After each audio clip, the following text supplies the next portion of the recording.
Halo, Assalamualaikum warahmatullahi wabarakatuh. Selamat siang teman-teman mahasiswa semuanya. Semoga kalian selalu dalam keadaan sehat walafiat, tetap semangat puasa di bulan Ramadan ya. Untuk kelas taksonomi hari ini, kita akan membahas khusus tentang konsep dana barcoding. Oke, mungkin teman-teman sudah pada familiar tentang konsep dana barcoding ini, pernah mendengar misalkan dari seminar ataupun dari artikel-artikel yang ada di situs web. Oke, kali ini kita bahas apa sih dana barcoding itu. Pertama, teman-teman pasti sudah familiar dengan istilah barcode, ya.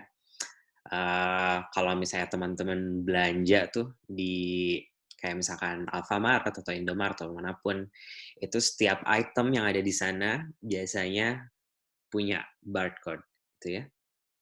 Jadi si barcode ini bisa kita definisikan sebagai bahasa sandi ya, yang terdiri dari garis vertikal per vertikal yang ketebalannya berbeda satu sama lain. Nah gitu. Kemudian, nah biasanya si kode ini atau sandi ini itu bisa kita identifikasi dengan menggunakan alat optik atau misalkan scanner misalkan. Kalau misalnya teman-teman ke kasir mau bayar, itu kan pasti bip gitu ya, di-scan bip bip terus keluar itemnya apa namanya, kemudian harganya apa. Nah, untuk DNA barcoding sendiri, nah ini kita bisa definisikan karena prosesnya kurang lebih seperti itu. Nah, bedanya yang menjadi barcode di sini adalah untayan gen gitu ya, untayan fragmen gen yang pendek gitu ya, yang diambil dari genom suatu organisme yang selanjutnya bisa kita gunakan dalam proses identifikasi spesies. Nah, kenapa sih kita membutuhkan teknik DNA barcoding ini? Pertama, kita tidak tahu berapa banyak jumlah spesies yang ada di dunia ini. Kalau dari hasil penelitian universitas di Hawaii, itu mereka peneliti menyatakan kira-kira ada 8 sampai 10 juta spesies yang ada di bumi ini. Tapi kurang dari 2 juta saja yang sudah digambarkan secara saintifik. Nah, di sini teman-teman punya berbagai filum, misalkan ada insekta, ada fungi, bakteri, ada laba-laba, alga, nematoda, dan seterusnya. Nah, yang biru ini itu jumlah yang sudah secara resmi digambarkan, ya, secara saintifik, mulai publikasi, dan lain-lain. Sedangkan yang merah ini yang masih belum tergambarkan. Nah, ini jumlahnya di sumbu X dalam juta ya. Jadi kalau misalnya teman-teman lihat, seperti misalkan jamur, ini jamur masih banyak sekali yang belum tergambarkan. Kemudian juga bakteri juga masih banyak, termasuk ini kajian saya juga alga, masih banyak spesies yang belum tergambarkan secara resmi.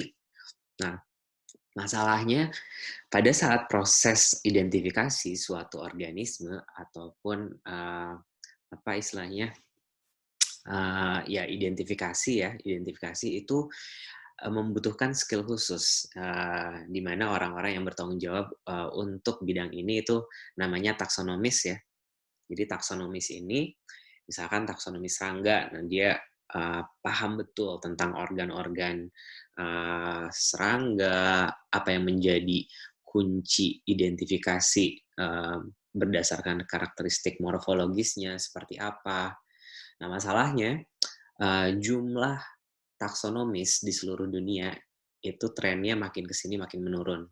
Sehingga eee, misalkan contoh kasusnya misalkan saya identifikasi di atom, nah itu saya harus sebenarnya saya harus di-training terlebih dahulu oleh si taksonomis yang secara resmi sudah diakui gitu ya.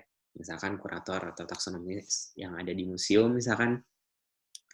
Nah, jadi saya bisa paham tentang kunci identifikasi di atom itu apa saja bentuk-bentuknya dari yang mulai spheric, kemudian ada yang penet, ada yang macam-macam lagi, kemudian bentuk katupnya seperti apa, itu yang menjadi kunci identifikasi diatom secara morfologis.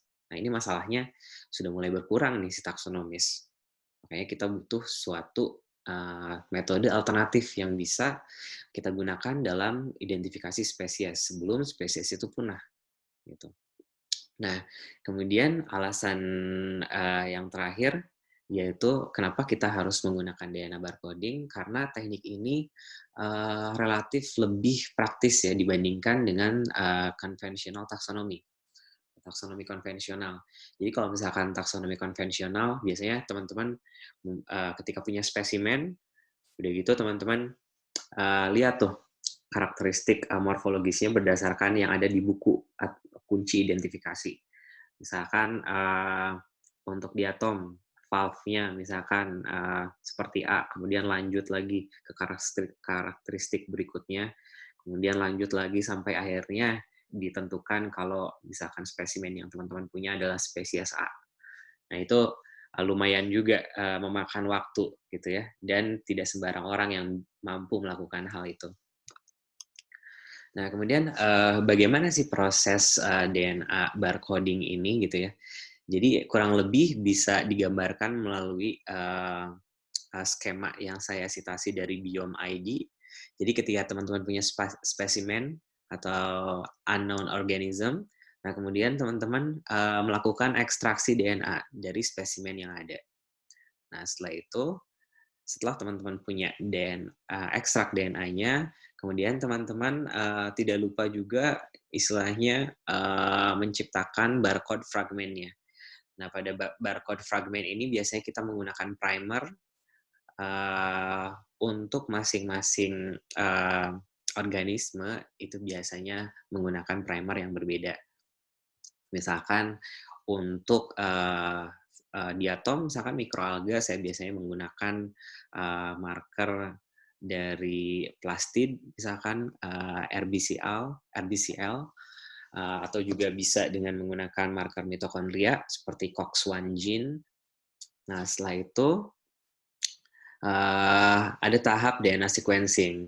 DNA sequencing bisa dengan sequencing Sanger sequencing, NGS ataupun yang lainnya. Kemudian setelah kita memperoleh hasil data sequencing ini, nah kita bandingkan dengan sequence yang ada pada database. Nanti saya akan perlihatkan database apa saja yang bisa digunakan. Nah, dari situ hasil yang kita dapatkan ini kita bandingkan dengan yang ada di database ini. Sehingga kita bisa memperoleh informasi spesies mana saja dengan jumlah hits terbesar, misalkan jumlah kesamaan terbesar, misalkan di atas 90% yang saya ambil biasanya. Nah, itu langsung ada nama spesiesnya. Jika si spesies itu sudah tersimpan sebelumnya informasinya di database. Jika belum, maka bisa dipertimbangkan sebagai spesies baru. Nah, kemudian asal dari DNA barcode ini sebenarnya teknik ini sudah lama sekali digunakan ya, dari 2003 sebenarnya. Nanti papernya ada. Nah, tapi pada intinya pada teknik ini kita menggunakan ya untaian DNA pendek seperti yang tadi saya jelaskan. Nah, diantaranya misalkan 16 sRNA. Nah, ini untuk prokariot biasanya seperti bakteri. Nah, ini mereka menggunakan 16 sRNA. Kemudian untuk eukariot, itu awalnya menggunakan 18 sRNA. Nah, kemudian ada lagi untuk animal, atau untuk binatang-binatang, biasanya menggunakan cytochrome C oxidase subunit 1 atau CO1 gene. Nah, ini paper yang saya tadi sempat singgung. Jadi paper pertama tentang DNA barcoding ini yaitu dipublikasikan oleh Hebert et al. Tentang judulnya Biological Identification Through DNA Barcodes. Nah, ini teman-teman bisa lihat udah publish tahun 2003 ya. Nah, di sini dia menyarankan untuk menggunakan CO1 gene gitu ya untuk identifikasi global pada binatang, gitu ya. Jadi si CO1 ini kurang lebih ukurannya 650 base pair di akhir 5 prime. Nah, dengan menggunakan CO1 ini, identifikasi itu bisa didapatkan dengan sukses dengan tingkat keberhasilan antara 96,4 hingga 100%. Jadi ketika kita mendapat hasil sequence-nya, kemudian di-match dengan database, jadi spesimen yang kita identifikasi melalui DNA barcoding itu match karakteristiknya dengan melalui taksonomi konvensional. Jadi filmnya benar, kemudian ordonya benar, dan juga spesiesnya, gitu ya. Nah, kemudian pertanyaannya, apakah kita bisa menggunakan si primer ini, apa istilahnya, primernya sama antara yang kita gunakan untuk hewan ataupun dengan yang tumbuhan gitu ya. Nah, biasanya kita gunakan primer yang berbeda. Misalkan untuk binatang itu standar DNA barcode-nya itu menggunakan CO1 seperti yang tadi dijelaskan dalam paper sebelumnya. CO1 itu lokasinya ada di sini, gitu ya.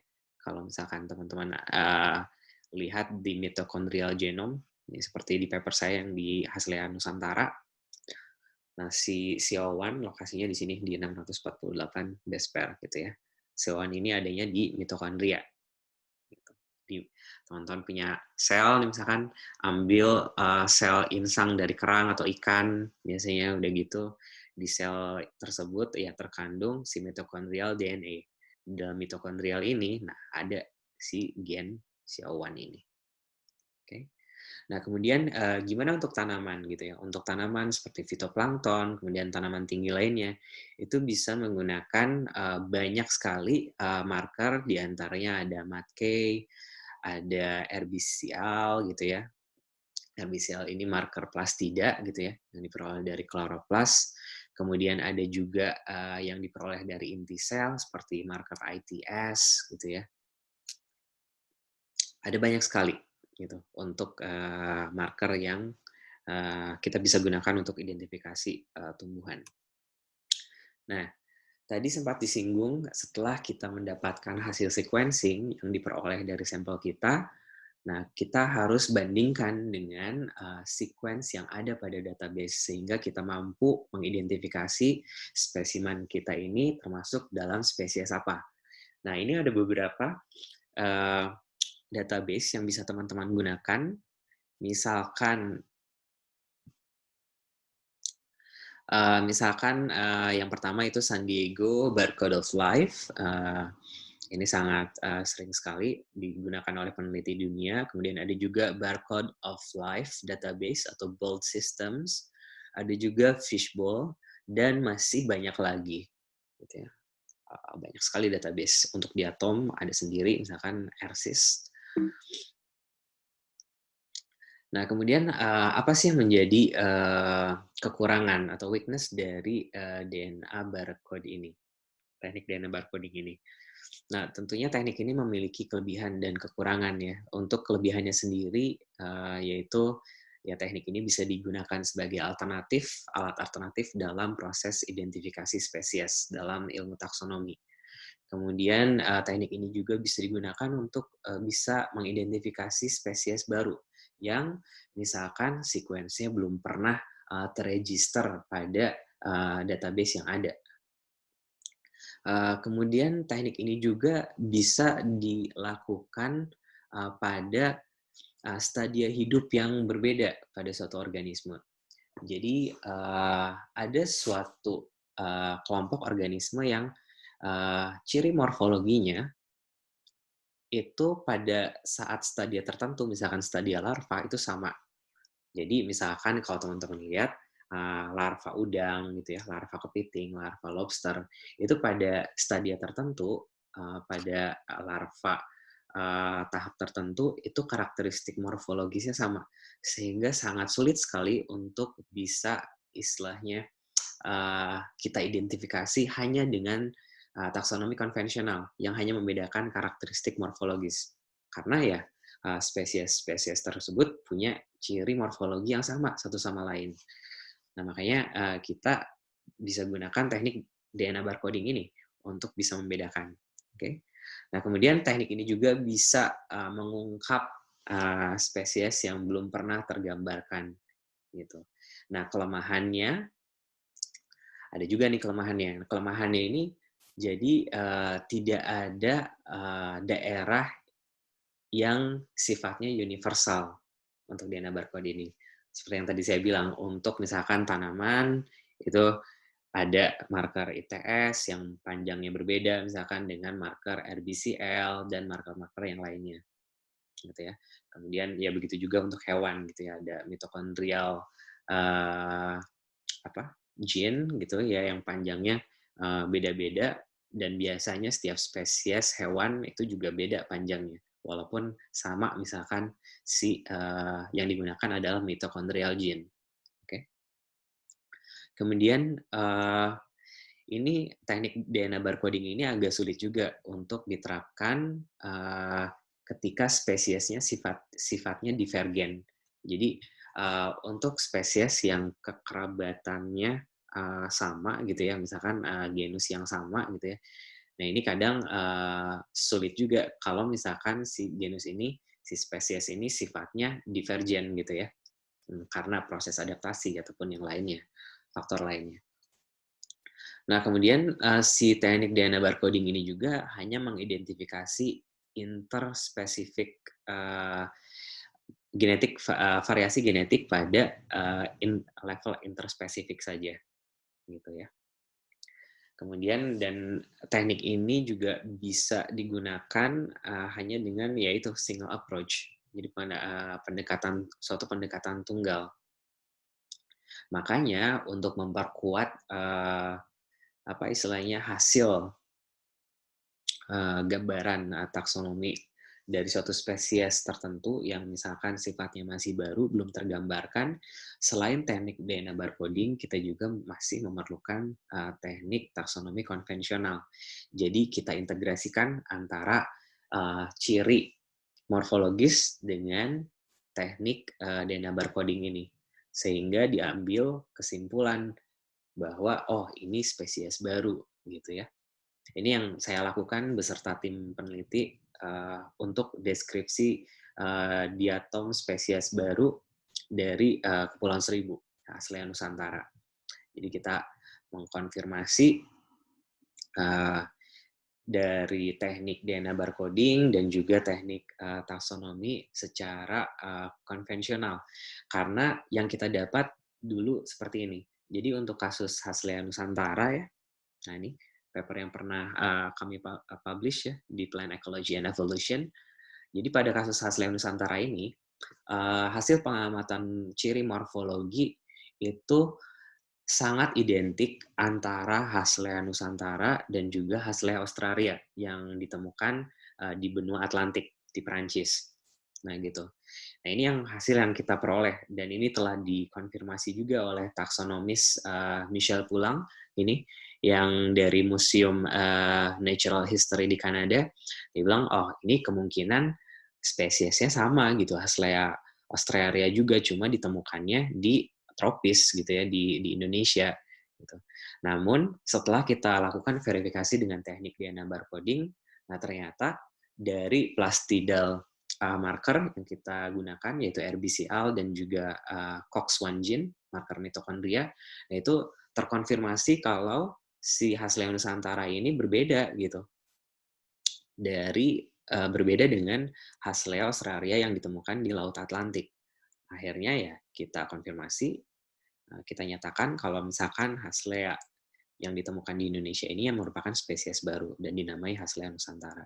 Oke, nah untuk studi kasus teman-teman berikutnya, untuk lebih paham tentang teknik barcoding ini, nah silakan baca paper yang telah saya publikasikan tentang Haslea Nusantara, dan di sini nanti teman-teman cari primer apa saja yang digunakan dalam proses identifikasi spesies Haslea dari Indonesia ini.